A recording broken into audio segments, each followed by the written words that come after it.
Welcome to episode 3 of Things I Hate in FC26 Career Mode. While there's many good things about Career Mode this year, it's not perfect and there's a few things I don't like. In this video I'll be going over the things I hate, but make sure you leave a comment about the things you hate in Career Mode because I'll be doing more episodes in the future. Make sure you leave a like and subscribe. We're getting closer to 300,000 subscribers, 2,127 to go. Tell your friends to subscribe to the channel as well. As you know, FC26 has a practice arena, and this practice arena has a lot of cool features. You can do like training matches, you can do scenarios mode, one-on-ones against the keeper. Why isn't this feature in career mode? I feel like more people would use the practice arena if they embedded it in career mode as well. Imagine if this was in manager career mode, you could do practice matches with your team in a no pressure environment, and you can test out different players, different tactics, formations. You could practice your set pieces, your corners. You could do scenarios mode where you could do one-on-ones or like 3 versus 2. This is wasted potential. In manager mode, the only training we can do is the pre-match training before a match that gives your players temporary playstyles. While there's a lot of drills you can choose from, including practicing your set pieces in the pre-match training,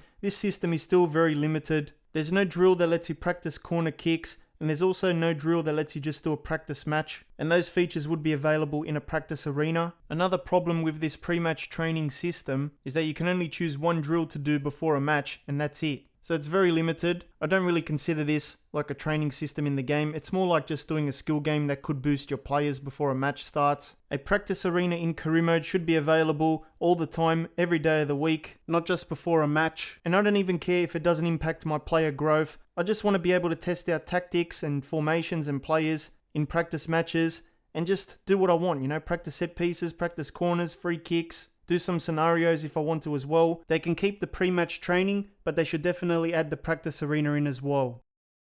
Another thing I hate in career mode is that it's so hard to actually keep track of the players that you've sent out on loan. Every squad has a couple of players that have gone out on loan to get game time, to grow, but there's no easy way to actually track their progress, to see if they're playing matches, to see if they're scoring goals or doing other things. In this example, we have players like Simicas who went to Roma, but as you can see in the squad hub, his stats don't appear because he's playing in the Serie A and I'm not managing in that league. If I click on his name, I can't actually view his bio. So it's pretty hard to actually keep track of him, but there is a way to do it. I chose the Serie A as one of the deeper simulation leagues, so we should be able to check his stats later. But if I didn't do that, you wouldn't see any of his stats. We've got other players here, and as you can see, unless they're playing in the Premier League or the Champions League or the Carabao Cup, or the FA Cup, it's very hard to see their stats, to see how they're going at the other club. The deeper simulation feature does help a little bit, but it only helps if you've chosen a competition that a lone player is currently playing in.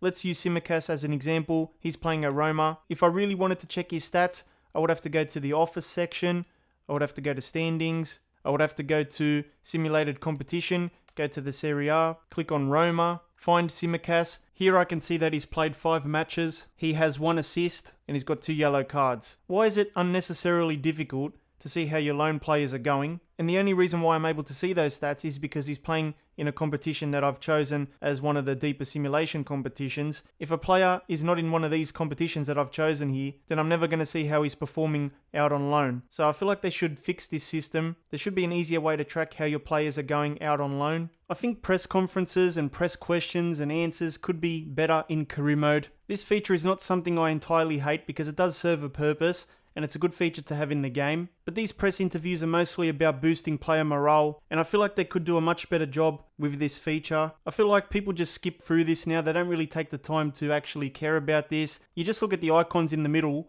and you can tell which one is the negative response, and which ones will boost your player's morale. So you don't even have to read the question, just look at the icon when you're selecting an answer. Even if you want to choose a negative response, you feel like it doesn't make sense to do that because you're just ruining your player's morale for the next match. So just do the clap one and it boosts your player morale up. I don't think you can boost the player's morale too high because then they become complacent. But most of the time you can just fly through this by picking the positive answers and you don't even have to read the questions. I'd love to see questions about you as a manager, like if you're facing the sack, they should ask you questions about your job security. You should be able to make comments about the club you're facing. And maybe instead of just boosting or reducing player morale, these answers should increase or reduce board trust, create internal club tension, and also these answers should link to job security. and your media reputation. I don't know, I'm just coming up with ideas on the fly. I just feel like they could do so much more with this press conference feature to make it more interesting. Let's just quickly run through a post-match interview. So we lost 1-0 in the Champions League. Let's see what kind of questions we get asked. Van Dijk seemed to be having issues with his discipline and kept the referee busy. Sure, you can't be too pleased with his lack of discipline. Even if you want to criticise the player,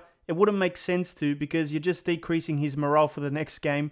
So you still have to motivate or console the player. The next question is about another one of my players. Instead of all the questions being about my players, they could have asked me questions like, that was a surprising result tonight. How do you explain losing to a team many expected you to beat comfortably? Or something like, how will you lift your squad's morale after a shock defeat like this? They could ask you questions like, your captain looked frustrated at full time. How is the dressing room coping with this result? Stuff like that, you know? Another thing I hate in career mode is that you don't get prize money if you lose the preseason tournament. So you can select the preseason tournament and it advertises prize money, but that's only if you win the actual tournament. You don't even get a little piece of the pie if you lose. Anyway, let's choose this one. $5 million prize money. I'm going to sim these 3 games and we'll probably not win this tournament. We lost against Dortmund, we drew against Athletic Club Bilbao, and we beat Bayer Leverkusen 1-0. That means we did not win the preseason tournament. I'll just double check anyway. No, we didn't. We came 3rd. So now that means we won't be getting any prize money. Let's take a look at our inbox. Yeah, there's nothing here. If you actually received prize money, you would receive an email from the board that says tournament prize money, and it tells you how much was added to the transfer budget. You can also check the budget section to see if you received prize money. In this case, it says 0, which means we didn't get any participation money. I think we should get like participation money that gets added to the transfer budget. I remember back in FIFA 22 and older FIFA career modes, you still got a little bit of prize money even if you didn't win the preseason tournament. As you can see, we didn't even make it out of the group stage with Southampton, but we still got over 1 million added to the transfer budget from participating in the preseason tournament. I feel like participation money would give people more of an incentive to play the preseason tournament in career mode. I don't think it should be the way it is at the moment. I don't like the way manager career mode ends when you reach retirement. I simulated all the way to the last day of my 15-season career and the ending wasn't particularly special. Retirements are a big thing for any manager or player, but the game doesn't make it feel special. During your last match, it doesn't mention anything about your retirement. After the match, you don't get any special cutscenes. You don't even see your manager saying goodbye to the fans. You don't even get a question about your retirement in the post-match interview after your last ever match as a manager. The social media doesn't even acknowledge your retirement. You would think there would be at least one post about it, but there's nothing there. The only thing you get is a retirement email from the board on your last day that says the board wish to congratulate you not only on your work with the club, but also on the development of your career as a whole. We wish you the best of luck in your future endeavours. You will always be a welcome guest at the club. After you click advance, you'll receive a career summary, and then once you click advance again, that's it. You get booted out and sent back to the main menus of the game, and that's pretty much how it ends. I feel like they could have made your manager career retirement feel more special. Thank you to my channel members Chris, Callum, Wing and Hugo. If you want your name featured here, check out the link in the description. Make sure you leave a like for me and subscribe as well.